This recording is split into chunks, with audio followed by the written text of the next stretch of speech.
King'iyo jo civil society gigi waluwo kata mana last week ne wan kware kama ne gigi otimore. To wafollow gi the family mondo wang'e ne giyudo justice. To awinjo kolieko wach moro mar inyalo gol mit bilie jo civil society magi joma nigi integrity. Pok awinjo case moro amora mobedo withdrawn ne ng'ato no mi mit bilie. Kinde ka wang'iyo gigi matut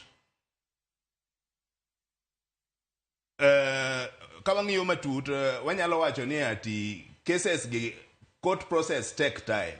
Ok en gima wanyalo chaka kawuono tiwacho ni ati no ng'ato nolal kata onege after 2 days oyudo justice. Koro emomiyo jopiny nyalo neno ni ati samoro gigi lal alala. To gin gik mo follow up kata king'iyo a good example mar Kware, and we have so many others ma waluwo gine do en mana ni justice system marwa en gima okawo kinde malach mondo mi ji yud ratiro margi.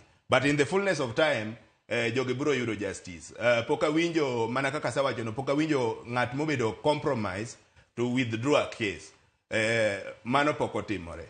Magi joma nigi integrity. Ok inyal bedo jatend ratiro mar oganda kionge kod integrity. Magi gima wa insist on. Wadwaro kata mana in the top leadership wadwaro joma nigi integrity. Ng'at mo ma ok nyal bedo ne ati imiyo gimoro mit bilie neto kore ikaso kamba. Criminal cases ok inyal withdraw ne ati omi mit bilie. En mana ne ati wakwayo jowa ni gini en gima okawo kinde malach. Wabeda kod patience. Finally, in the fullness of time, jogi biro yudo ratiro. To chako wacho ni ati nitie these victims be nitie protection mimiyo gi pinywa mar Kenya ka wantie gi gimiluongo ne witness protection unit. Ma kifil ne ati in gi wach moro monego be ni chiwo to ngimani obuogi kata obedo threatened.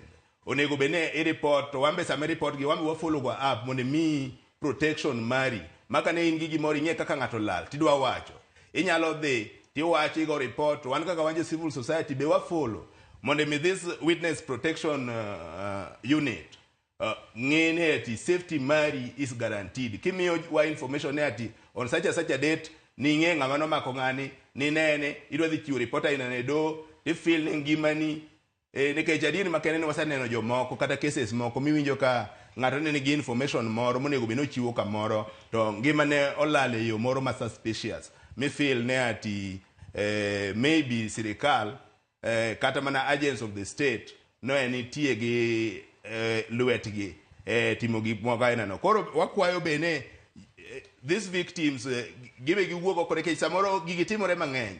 Kok iwuoyo to kata wan jo civil society mondo mi wa identify ni ati case ni ka mondo mi wakonyi nyalo bedo matek. But cases gi wa follow up wang'iyo ka nitie kamonego bene ati in gi information monego bene chiwo wabro konyi mondo mi iyud ratiro protection be mondo iyudo maka in gi gimoro midwa wacho ti iwache ke jachir maonge luoro moro amora.